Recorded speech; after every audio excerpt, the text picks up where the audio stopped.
오후 시간 성숙한 성도라는 주제로 하나님 주시는 말씀을 함께 기억하며 우리의 삶의 교훈으로 삼을 수 있는 이 시간 될 수 있길 바랍니다. 인생에는 여러분 두 가지 유형이 있어요. 여러 가지 정의들로 인생을 정의할 수 있겠지만 오늘 말씀 시간에 제가 짧게 한번 두 가지로 정의를 해보고자 합니다. 한번 따라서 해주시겠습니까? 먼저는 따라서 해봅시다. 생존하는 인생. 먼저 첫 번째는 생존하는 인생입니다. 생존하는 인생의 특징은 처음부터 끝까지 자신만을 위해 살아가는 인생의 특징을 가지고 있어요. 자신만을 위해서 공부하고 자신만을 위해서 일을 하고 자신만을 위해서 물질을 사용하고 그렇게 생존, 자기가 살아가는 삶을 위하여서 살아가는 생존하는 인생의 유형이 있습니다. 또 한 가지가 있습니다. 한번 따라서 해보겠습니다. 기여하는 인생. 이제 기여하는 인생은 누군가에게 영향을 미치고 그리고 나아가서는 세상과 살아가는 모든 인류를 위해서 지대한 헌신과 공을 가지는 그러한 모습의 유형일 것입니다. 여러분, 사람에게 주어진 시간 다 똑같습니다. 24시간 365일 다 똑같은 시간을 활용하지만 똑같이 먹고 자고 일하고 그렇게 시간을 소비하며 사용하지만 이렇게 인생에는 생존하는 것과 기여하는 인생의 유형으로 차이점을 가질 수 있다는 것을 우리가 살펴봅니다.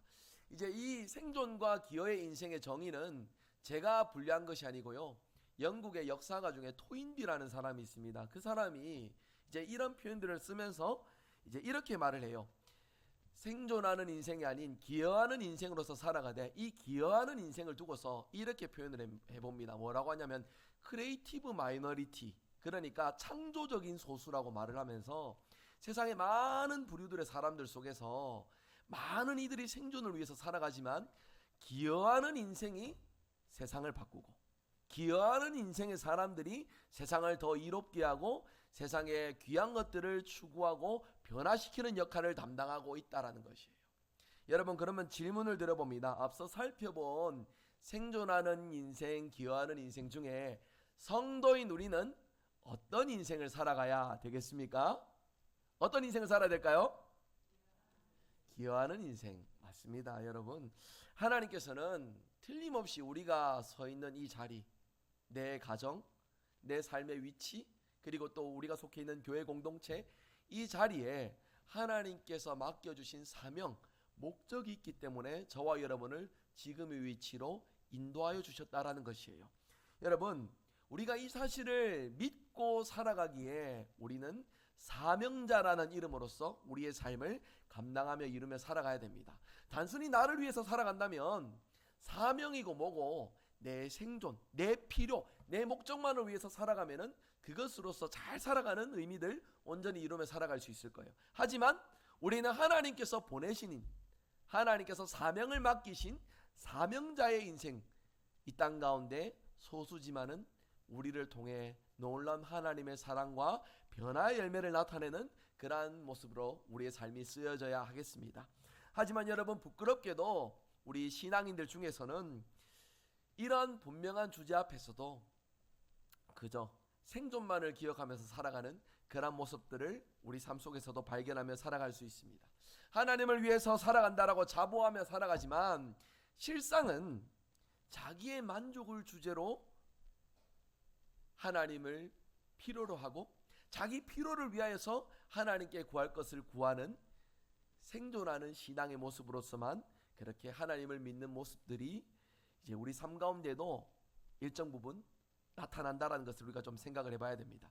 여러분, 결과적으로 그런 모습에만 머물러 있는 것은 성숙한 성도로서 살아갈 수 없는 장애물이 된다는 것을 우리가 기억해야 됩니다. 성숙한 성도는 말할 것도 없이요, 나의 믿음으로 무언가 이롭게 하고 기여하는 성도로서 우리가 살아갈 수 있어야 됩니다. 똑같이 먹고 마시고 똑같이 경험하고 누리며 살아가는 우리 인생이지만 우리가 그러한 삶 속에서 꿈꾸는 비전과 우리가 이루고 싶은 간절한 열망, 하나님 나라를 확장시키고 교회를 든든히 세워가는 일에 기여하는 성도로서 살아가기를 원하고 그렇게 살아간다면 우리의 삶의 모습을 통하여 하나님께서 맡겨주신 우리의 삶은 우리의 사명과 우리의 삶의 환경은 더 나아질 수밖에 없다는 것을 우리가 오늘 말씀 통해 기억하면 좋겠습니다. 여러분, 성도는 기여하는 성도, 성숙한 성도가 되기 위해서는 우리가 뭔가 기여하는 삶을 살아가기 위해서 힘써야 됩니다. 오늘 이 말씀 속에서 하나님과 이웃을 위하여, 교회를 위하여 기여하는 성도가 될 수 있도록 성숙한 성도가 되시기를 다짐하는 저와 여러분 되시기를 바랍니다. 1회에서 세 가지 짧게 생각합니다. 성숙한 성도가 되기 위해서, 기여하는 성도가 되기 위해서 우리가 기억할 것. 첫 번째, 한번 따라서 해보겠습니다. 성숙한 삶은 온전한 사람이 되는 것입니다. 오늘 읽었던 13절에 보세요. 13절 말씀을 한번 따라 읽어볼까요? 우리가 다 하나님의 아들을 믿는 것과 아는 일에 하나가 되어 온전한 사람을 이루어 그리스도의 장성한 분량이 충만한 데까지 이르리니. 아멘. 여기 13절에 온전한이라는 표현이 있습니다.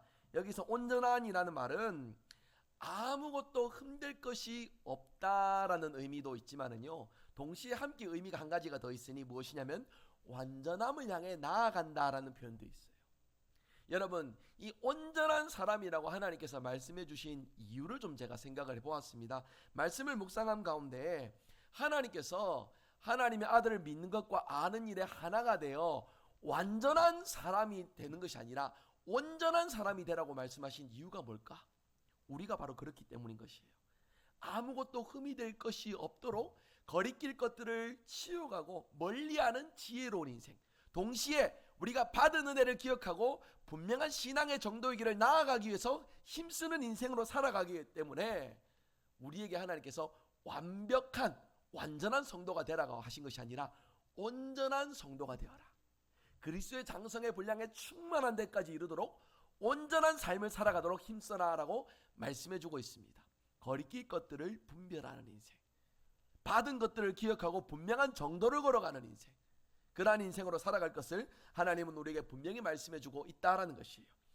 그리스도의 장성한 분량이라는 분명한 목표와 방향을 두고서 그 길을 위해서 다름질하며 나아가는 것이 우리의 삶의 모습이어야 한다라는 것이에요. 그것이 바로 온전한 믿음의 성도에 걸어갈 신앙의 길이라는 것.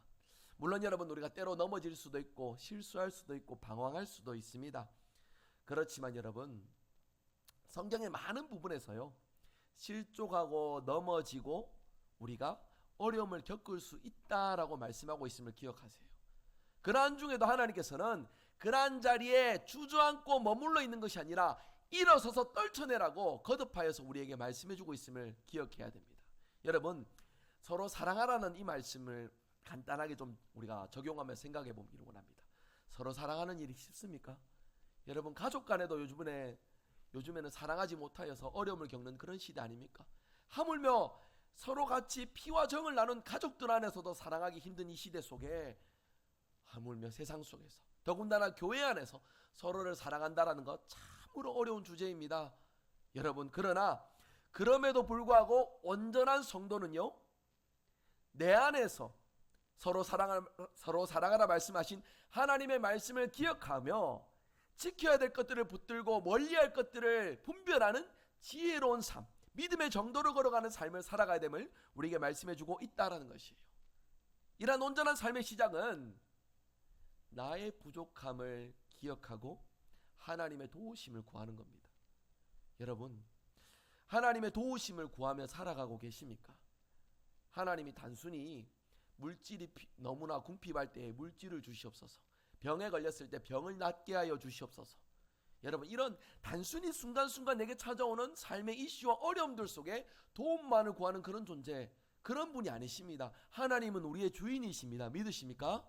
주인이신 하나님께서 우리의 모든 생각과 마음과 언행을 감찰하십니다. 여러분, 그러한 주인이신 하나님 아래에 살아간다면 우리가 기억할 것은 매 순간 하나님의 도우심을 구하는 거예요. 매 순간 하나님을 의지하는 것이 내 삶의 기준이 되어야 됩니다. 온전한 성도는 매 순간 하나님의 다스리심 아래에, 그 아래에 거하면서 살아가는 믿음과 자세를 가지고 있는 이들이란 것이에요. 저와 여러분이 오늘 우리의 삶에 찾아오는 여러 가지 주제들 속에서 하나님의 다스리심 아래에 살아갈 수 있는 저와 여러분들 될 수 있기를 바랍니다. 좋을 때에도 슬프고 어려울 때에도 하나님의 그늘 아래 다스리심 아래에 있어서 우리의 길을 인도해 주시고, 넘어질 때도 새 힘을 주시며, 감사의 주제 앞에서도 나의 성공이 아니라 하나님의 승리를 노래하고 찬양할 수 있는 저와 여러분 되시기를 주님의 이름으로 축복합니다. 두 번째입니다. 한번 따라서 해보겠습니다. 성숙한 삶은 어린아이의 모습에서 떠나는 것입니다. 여러분, 어린아이의 특징이 무엇일까요?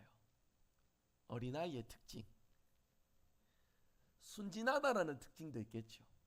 근데 어린아이라고 말하니까 미성숙해서 자기 마음에 차지 않으면은 이리저리 이렇게 빼똑빼똑거리는 그런 모습들을 보게 됩니다. 아시는 대로 저희 둘째가 이제 초등학교 3학년입니다. 이제 사람은 자기 경험의 기준에서 판단하고 좀 가늠하는 것들이 많잖아요. 저도 아들 둘 집에서 자랐고 막내로 자라가지고 뭐 이렇게 제 나이 때에 성숙하고 의젓했다 뭐 그렇게 생각하진 않습니다. 저도 졸랑거리고 저도 참 연소함에 부족함에 여러 가지 많은 모습들이 있었는데, 그런 저의 기준으로 봐서라도 우리 둘째는요 잘 삐져요. 너무 잘 삐져요. 자기 마음에 안 드니까 흥 하면서 이제 요번에 같이 이렇게 시간 보내고 있는데 보니까 삐져갖고 저기 구석에 가가지고 삐져서 이러고 있는 거예요. 제가 그걸 보면서 아유 애는 애네 싶은 그런 생각을 제가 이렇게 하게 되더라고요. 여러분, 어린아이의 특징이 순진하다라는 의미도 있겠지만 미성숙하다, 뭔가 연소하면서 어리석거나 뭔가 절제하지 못하는 그런 의미들도 사실 포함되어 있는 것 아니겠습니까? 그래서 어린아이들이 잘 속기도 잘 속고요, 유혹에도 잘 빠지고 그런 모습들이 있는 것 같습니다. 자기 것을 양보하지 못해서 꼭 붙들고 있는 모습들도 있고, 갖고 싶은 것이 있으면 어떻게 해서든 가지려고 쪼르는 모습들도 있고, 다른 사람이나 상황들을 생각하지 않고 때를 쓰는 그런 경우들도 있다라는 것이죠. 여러분, 어린아이의 이런 특징을 생각해 볼 때에 영적인 어린아이의 특징도 동일하다는 것을 항상 기억할 수 있어야 돼요. 믿음을 가졌다라고 말하지만 미성숙한 모습들을 가지고 있다는 것입니다. 그래서 진리가 아닌 것에 대하여서 삶에 더 우월한 가치를 두는 경우들도 있고, 물질이나 명예나 심지어는 세상의 어떤 쾌락과 유혹에 빠지는 그런 경우들도 있고, 배려나 포용이나 뭔가 수용해주는 이런 부분들도 적어지고, 공동체를 위하는, 교회를 위하고 가정을 위하는 어떤 이타적인 마음들보다는 자기 자신의 안위와 만족만을 생각하는 그런 모습들도 있습니다. 그런데 중요한 것은 그런 행동 중에도 내가 무엇을 잘못하고 있는지, 내가 무엇이 곁길로 가고 있는지도 분별하지 못하다라는 그러한 특징을 가지고 있다라는 것이에요. 여러분, 성숙한 성도는 바로 이런 주제들 앞에서 분별할 줄 알아야 됩니다. 하나님께 받은 은혜를 기억하고 더 성숙한 믿음의 성도가 되기 위해서 우리가 하나님 앞에서 받은 신앙 그대로 머무는 것이 아니라 세월의 흐름 속에 자라가는 성도. 제가 실버 주일학교 할 때마다 한 번씩 말씀드리는 게, 하나님 앞에 서는 그날까지 우리는 자라가는 성도가 돼야 돼요. 내가 이 나이에 이 정도 믿음의 신앙을 이루었다 안주하고 만족하는 것이 아니라 하나님 앞에 서는 그날까지 말씀의 깨달음과 내 삶의 변화와 성숙의 열매를 가지는 성장하는 성도가 되어야 한다라는 것입니다. 여러분, 하나님께서 우리를 향하여 가지시는 기쁨의 주제 중에 틀림없이 하나님은 아버지 하나님이라고 우리가 고백하지 않습니까? 하나님 우리를 자녀 삼아 주셔서 우리를 볼 때 하나님은 틀림없이 이런 기쁨의 주제가 있을 것이에요. 믿음을 가지고 하나님 앞에 믿음으로 살겠노라 아둥바둥하는 모습 속에서 성장하고 성숙하는 자녀를 볼 때에 하나님께서는 그 성장의 모습을 보며 부모의 마음으로, 우리가 육신의 부모도 자녀가 성장하는 모습을 보면 참 기쁘지 않습니까?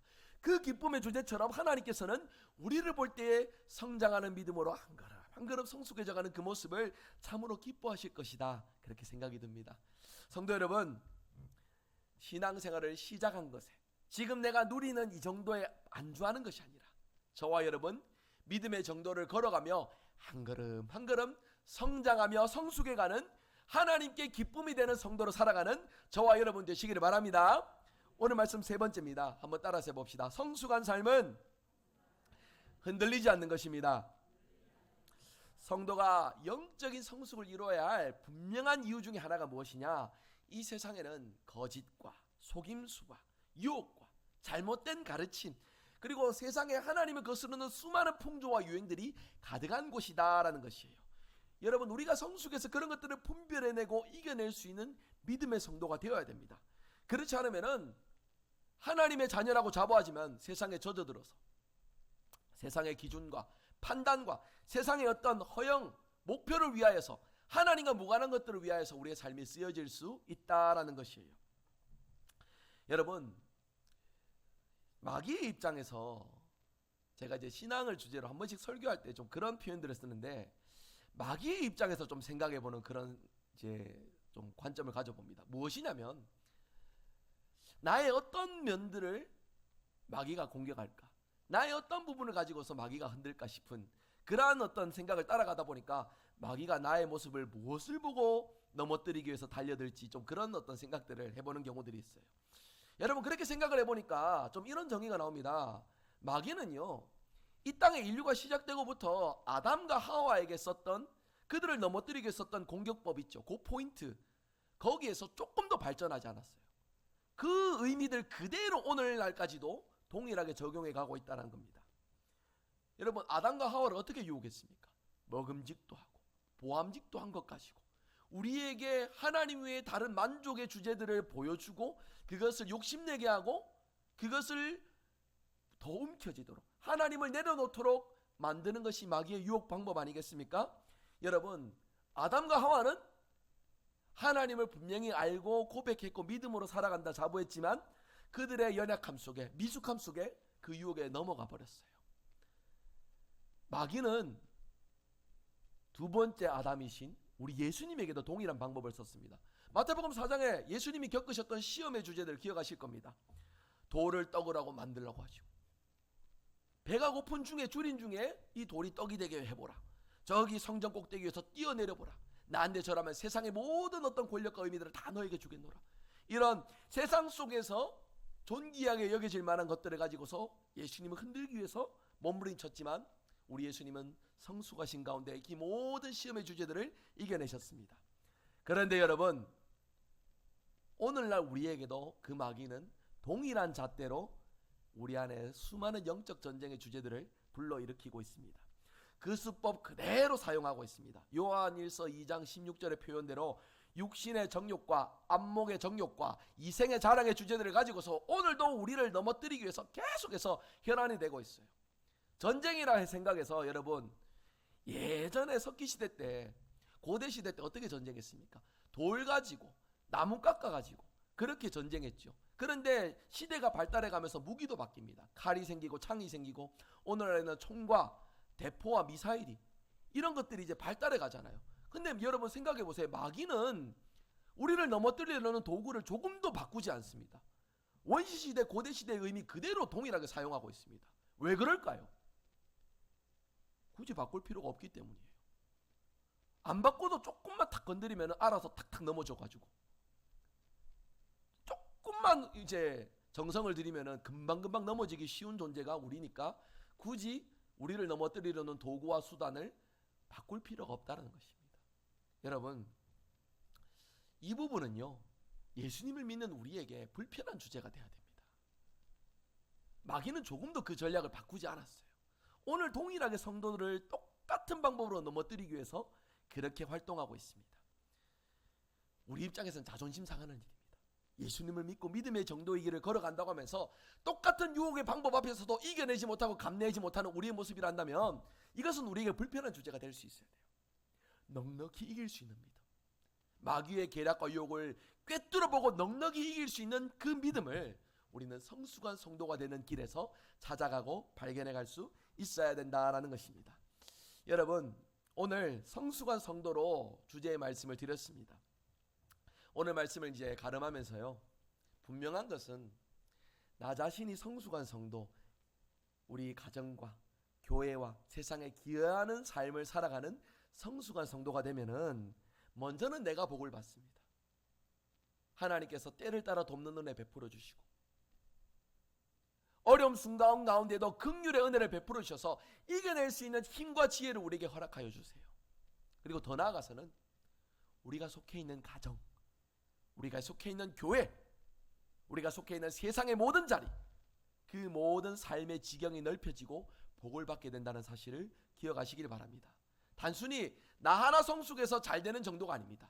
내가 하나님 앞에 성숙한 성도를 살아가면은 나를 통해 하나님의 일하심이 내 가정 속에서, 내 속해 있는 사회 속에서, 우리가 속해 있는 이 교회 안에서 펼쳐지게 된다는 것입니다. 이 사실을 믿고 오늘 성숙한 길을 가기로 다짐하시는 저와 여러분 되시기를 바랍니다. 말씀했습니다. 여러분 영적으로 성숙한 삶을 살아가는 건 성도 자신뿐만이 아니라 교회를 이루고 세워가는 데에도 가장 중요한 덕목입니다. 여러분, 여전히 어린아이와 같은 미숙한 성도의 모습, 그런 모습으로 우리가 함께 모이는 것에서는 교회를 든든히 세워갈 수가 없습니다. 아무리 진리의 말씀이 분명하고 우리가 함께 모이는 숫자가 많을지라도 교회를 든든히 세워갈 수가 없습니다.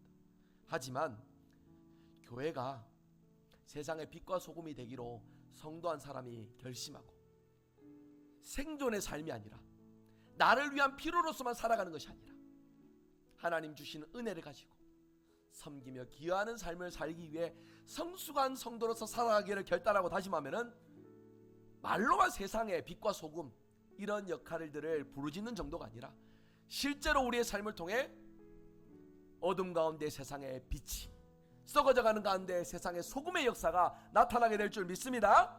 이를 위해 각자에게 주신 은혜, 각자에게 주신 사명, 각자에게 주신 성숙의 주제를 기억하시고 저와 여러분 오늘 하나님 앞에서 믿음의 성숙한 모습을 이루도록 더욱 분발하며 힘쓰며 살아가기를 다짐하시는 저와 여러분 되시기를 주 예수 그리스도 이름으로 축복합니다. 아멘. 말씀을 맺으며 우리 함께 찬양하기 원합니다. 주님께서 우리를 이끌어 주셔야 성숙해져 갑니다. 아무리 우리가 자아를 성찰하고 묵상해도 우리는 성숙할 수 없어요. 주여, 주님 곁으로 우리를 이끌어 주시옵소서. 그래서 주님만이 나의 모든 것 되시어 주님을 더 깊이 알아감 속에 성숙한 삶을 살게 하여 주시옵소서. 우리 같이 함께 찬양합니다.